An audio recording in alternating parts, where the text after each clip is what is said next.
بسم اللہ الرحمن الرحیم۔ ناظرین، آج آپ کے سامنے سورۃ البقرہ کی آیت نمبر 26 کی تفسیر پیش کی جائے گی۔ اعوذ باللہ من الشیطان الرجیم، بسم اللہ الرحمن الرحیم۔ ان اللہ لا یستحیی ان یضرب مثلا ما بعوضۃ فما فوقها۔ بے شک اللہ تعالی اس بات سے نہیں شرماتے کہ وہ مثال کے طور پر کسی مچھر کو بیان کریں یا ایسی چیز کو بیان کریں جو مچھر سے اوپر ہے، مچھر سے بھی اوپر ہے۔ مشرکین مکہ اور قرآن کریم کے مخالف جب قرآن کریم نے انہیں یہ چیلنج دیا کہ اگر تمہیں اس کتاب کے بارے میں شک ہے تو اس جیسی ایک صورت بنا کر لے آؤ، جب وہ اس سے عاجز ہو گئے تو انہوں نے ایک اور اعتراض کیا۔ قرآن مجید نے اعتراض یہ کیا کہ قرآن کریم میں مکھی اور اس طرح کی چیزوں کا ذکر ہے جو بظاہر بہت چھوٹی ہیں، بہت حقیر ہیں۔ اگر یہ اللہ کا کلام ہے تو اس میں ان چھوٹی چھوٹی چیزوں کا ذکر نہیں ہونا چاہیے، مکھی کا، مکڑی کا، ان چیزوں کا ذکر نہیں ہونا چاہیے، کیونکہ یہ بڑے کے کلام کے شاہن شان نہیں ہے کہ وہ چھوٹی چھوٹی چیزوں کا ذکر کرتا پھرے اور اس طرح کی چیزوں کا ذکر کرے۔ ظاہر سی بات ہے یہ اعتراض نہایت کج فہمی پر مبنی ہے۔ جب کسی چھوٹی چیز کی مثال دینی ہے یا کسی عمل کی حقارت بیان کرنا مقصد ہو، مثلا بتوں کی کمزوری کا ذکر ہو کہ بت بہت کمزور ہیں، تو مثال کے طور پر پھر مچھر اور مکھی کا ہی ذکر ہوگا، مکڑی کا ذکر ہی ہوگا، اور تو کس چیز کا نہیں ہو سکتا۔ اسی طرح اگر کسی آدمی کی امیدوں اور منصوبوں کے بودا اور اس کا کھوکھلا پن اگر بیان کرنا مقصد ہو تو اس کی مثال ایسی دی جائے گی، ایسی چیز سے ہی دی جائے گی جو کمزور ہے۔ کسی چیز کی کمزوری کو واضح کرنے کے لیے پہاڑ کی مثال تو دی نہیں جا سکتی۔ تو یہ بالکل بر موقع مثالیں تھیں قرآن مجید کی۔ قرآن مجید نے اسی اعتراض کا، یہ جو بے بنیاد اور احمقانہ اور جاہلانہ اعتراض ہے، اس کا جواب اس آیت میں دیا ہے۔ فرمایا بے شک اللہ تعالیٰ اس بات سے نہیں شرماتے کہ مثال میں کسی مچھر کو بیان کریں یا اس سے بھی اوپر کی چیز کو، یعنی جو حقارت اور کمزوری میں مچھر سے بڑھ کر ہے، مراد یہ کہ مچھر سے بھی کمزور ہے، اللہ تعالیٰ مثال بیان کرنے میں نہیں شرماتے۔ اس آیت سے ایک اصول معلوم ہوا کہ کسی ایسی چیز کا ذکر کرنا بات سمجھانے کے لیے جو عرف اور رواج میں معمولی سمجھی جائے، کمزور سمجھی جائے یا شرمناک سمجھی جائے، ایسی بات کا ذکر کرنا گفتگو میں بالکل عیب نہیں ہے، اور نہ یہ شائستگی اور سنجیدگی کے خلاف ہے، نہ یہ بولنے والے کی عظمت کے خلاف ہے۔ نبی کریم صلی اللہ علیہ وسلم نے بہت ساری احادیث میں فرمایا ان اللہ لا یستحیی من الحق، بے شک اللہ تعالیٰ حق بات بیان کرنے سے نہیں شرماتے۔ حضرت ام سلیم رضی اللہ تعالیٰ عنہ ایک دفعہ حاضر ہوئیں اور انہوں نے نبی کریم صلی اللہ علیہ وسلم سے خواتین کا مسئلہ پوچھا، اور مسئلہ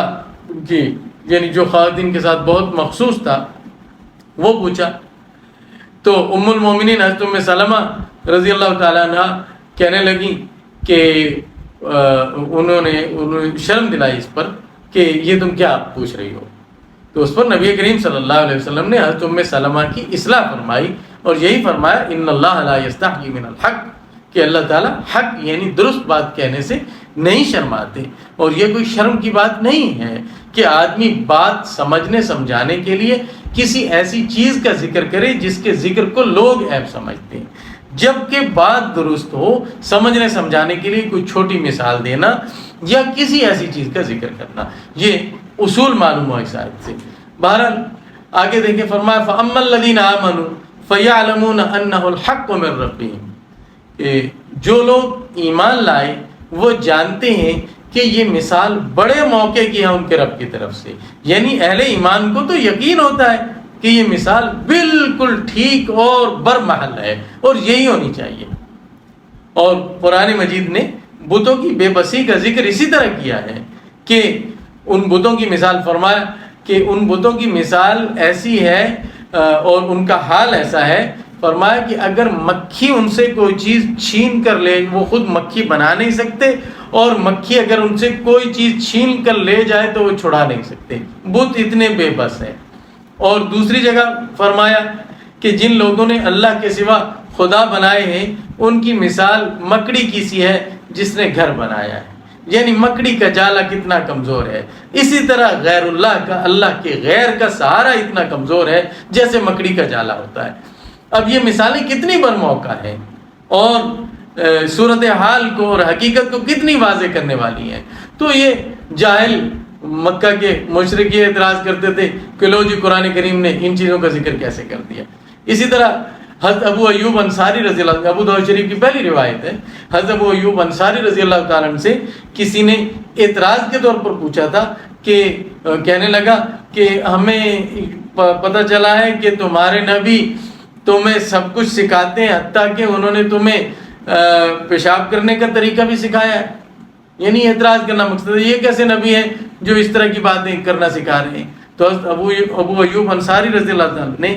بغیر مرعوب ہوئے فرمایا کہ جی ہاں، انہوں نے ہمیں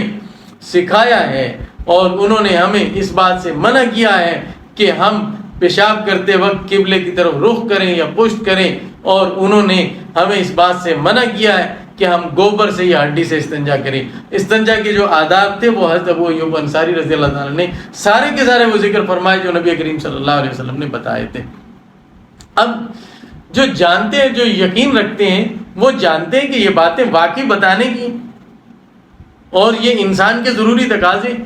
کون سا انسان ہے جو ان چیزوں سے ماورا ہو؟ ہر انسان کے ساتھ یہ ضرورت لگی ہوئی ہے، تو اس کا ذکر اللہ نے اور اللہ کے رسول صلی اللہ علیہ وسلم نے نہایت تفصیل سے کیا ہے۔ یہ عرفاً شرم کی بات سمجھی جاتی ہو تو سمجھی جائے، حقیقت میں یہ شرم کی بات نہیں ہے، اور ذخیرہ حدیث بھی اس سے بھرا پڑا ہے، اور قرآن کریم کی آیات جیسے ہم آگے پڑھیں گے تو جو انسان کی نجی زندگی ہے، گھر کے اندر کی زندگی ہے، اس کے متعلق اللہ تعالیٰ نے بیان کرنے میں کوئی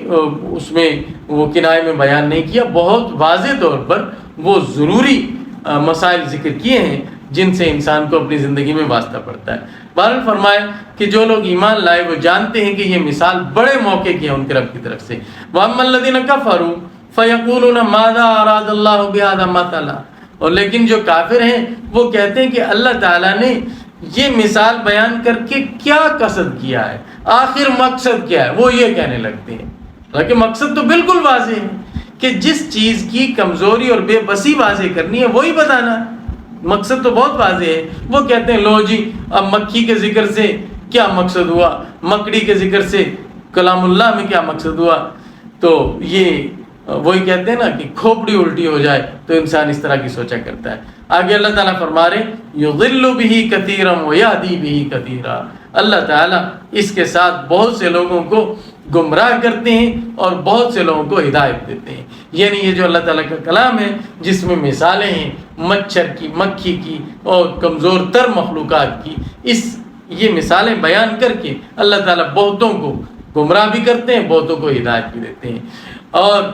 اب کسی کے ذہن میں یہ آئے کہ جب اللہ ہی